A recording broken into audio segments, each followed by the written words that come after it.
चला तर आज आपण करूया मस्त शेवयांची खीर। आणि शेवयांची खीर सर्वच जण करतात, पण मी आज जी रेसिपी तुमच्यासोबत शेअर करणार आहे ती फारच वेगळी आहे आणि चवीला तर इतकी अप्रतिम लागते की बासुंदीलाही लाजवेल। हाय हॅलो नमस्कार, मी मधुरा सावजी किचन मध्ये तुम्हा सर्वांचं अगदी मनापासून स्वागत। तर आज जी पद्धत मी शेअर करणार आहे ती फारच वेगळी आहे आणि तुम्ही नक्कीच या पद्धतीने कधीच केली नसणार। केली असेल तर मला कमेंट करून नक्की सांगा। यात मी एक खास पदार्थ टाकणार आहे आणि त्यामुळे या खिरीची चव दुपटीने वाढणार आहे। या पद्धतीने केली तर रंग सुद्धा खूप छान येतो आणि तुम्ही या पद्धतीने एकदा कराल तर पुन्हा पुन्हा तुम्ही याच पद्धतीने कराल। तर त्यासाठी व्हिडिओ शेवटपर्यंत बघा। अजूनपर्यंत माझ्या चॅनलला सबस्क्राईब केलं नसेल तर पटकन सबस्क्राईब करा। फेसबुकवर पाहत असाल तर पेजला फॉलो करत राहा। चला तर मग आता पटकन वेळ न घालवता रेसिपीला सुरुवात करूया। तर सर्वात आधी आपल्याला इथे कढईमध्ये 1 टेबलस्पून तूप घालायचं आहे। त्यानंतर मी इथे ह्या 1 कप इतक्या शेवया घेतलेल्या आहेत, मी मोजून घेतलेल्या आहे 1 कप आहे आणि या होममेड आहेत। तुम्ही मार्केटमध्ये ज्या मिळतात त्या सुद्धा इथे घेऊ शकता।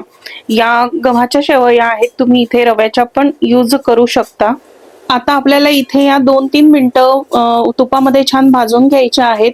हलका गोल्डन रंग बदलतपर्यंत आपल्याला याला छान भाजून घ्यायचं आहे। तर आता याचा हलकासा रंग बदललेला आहे।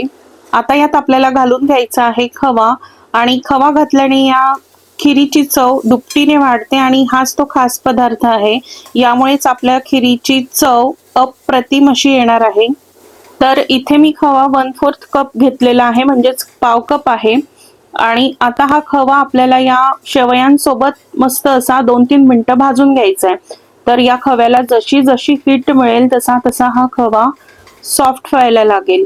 तर जोपर्यंत सॉफ्ट होत नाही तोपर्यंत आपल्याला याला भाजून घ्यायचं आहे। तर तुम्ही इथे बघू शकता खवा आता सॉफ्ट झालेला आहे। तर आता इथे खवा घातल्यानंतर सुद्धा मी याला 2 ते 3 मिनिटं भाजून घेतलेला आहे आणि आता याचा रंग सुद्धा बदललेला आहे, खवा सॉफ्ट झालेला आहे। आता याच्यामध्ये आपल्याला घालून घ्यायचं आहे दूध। आपल्याला यात गरम दूध घालायचं आहे आणि 1 लिटर दूध मी आधीच गरम करून घेतलेलं होतं। तर हे गरमच दूध आहे आणि मी हे याच्यामध्ये घातलेलं आहे। तर आता साधारण मी अर्धा लिटर इतकं दूध घातलेलं आहे आणि या खिरीला दूध खूप जास्त लागणार आहे आपल्याला। यात मी पाण्याचा अजिबात वापर करणार नाही आहे आणि एकूण मला किती दूध ह्याच्यासाठी लागलं आहे ते सुद्धा मी पुढे सांगणारच आहे। तर आता दूध घातल्यानंतर हे आपल्याला व्यवस्थित मिक्स करायचं आहे आणि दूध घातल्यानंतर यातला जो खवा आहे तो पूर्णपणे याच्यामध्ये मिसळला जाणार आहे, डिझॉल्व्ह होणार आहे।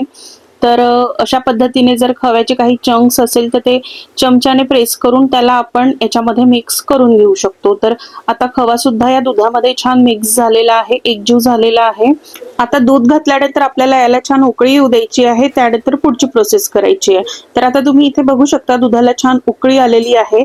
आता थोड्या वेळासाठी आपल्याला हे साईडला ठेवायचं आहे आणि इथे आपल्याला पुढची प्रोसेस करायची आहे। तर त्यासाठी आपल्याला एका पॅन मध्ये साखर घालायची आहे। तर मी इथे अर्धा कप साखर घेतलेली आहे आणि साखर आपल्याला अशा पद्धतीने पसरवून पॅन मध्ये टाकायची आहे, पसरवून घ्यायची आहे, म्हणजे तिला एकसारखी हीट मिळेल आणि ती एकसारखी कॅरमलाइज होईल। आता अशा पद्धतीने पॅन मध्ये साखर पसरवल्यानंतर त्याला आपल्याला 1 ते 2 मिनिटं काहीच करायचं नाही आहे। ती थोडीशी मेल्ट व्हायला लागली की मग अशा पद्धतीने आपल्याला एखाद्या चमच्याच्या साहाय्याने याला अशा पद्धतीने हलवून घ्यायचं आहे, म्हणजे पुन्हा ती एकसारखी मेल्ट होईल आणि जळणार सुद्धा नाही आणि योग्य प्रमाणात योग्य रंगावर कॅरमलाइज करता येईल।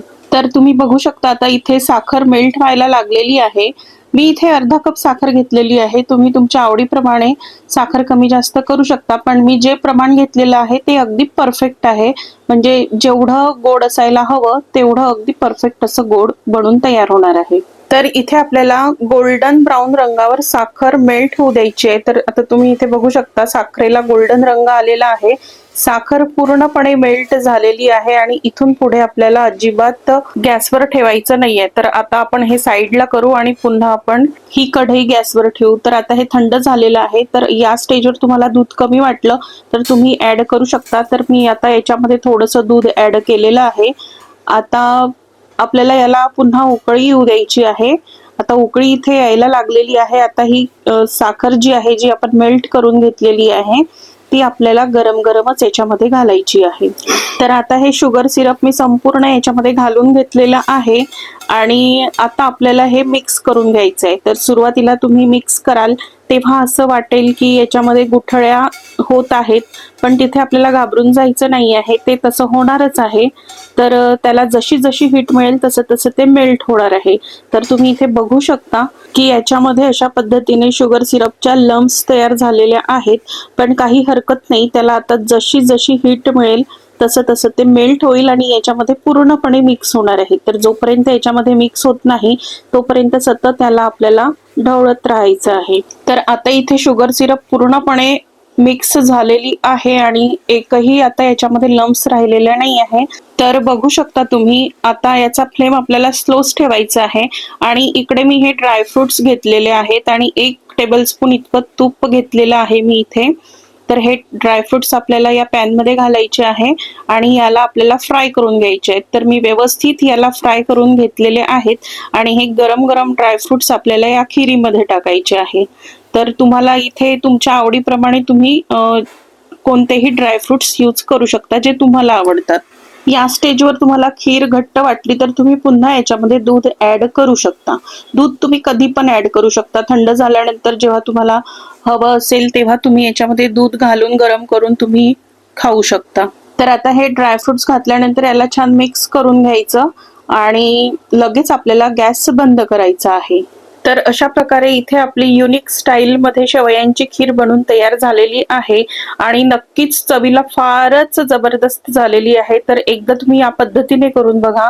तुम्ही जर या पद्धतीने साखर कॅरॅमल करून जर घातली खिरीमध्ये तर खिरीला रंग सुद्धा खूप छान येतो आणि चवीला सुद्धा अप्रतिम अशी लागते। आणि तुम्ही बघू शकता या खिरीला रंग खूप सुंदर असा आलेला आहे। तर या खिरीला मला एकूण पाऊण लिटर इतकं दूध लागलेलं आहे। तुम्हाला किती पातळ किंवा घट्ट हवं आहे त्यानुसार तुमचं दुधाचं प्रमाण अवलंबून आहे। तर कसा वाटला तुम्हाला आजचा व्हिडिओ कमेंट करून मला नक्की सांगा। व्हिडिओ आवडला असेल तर व्हिडिओला लाईक करा, शेअर करा, माझ्या युट्यूब चॅनलला सबस्क्राईब करा, फेसबुकवर पाहत असाल तर पेजला फॉलो करत राहा। भेटत राहू अशाच नवीन नवीन रेसिपीज सोबत। तोपर्यंत बाय, धन्यवाद।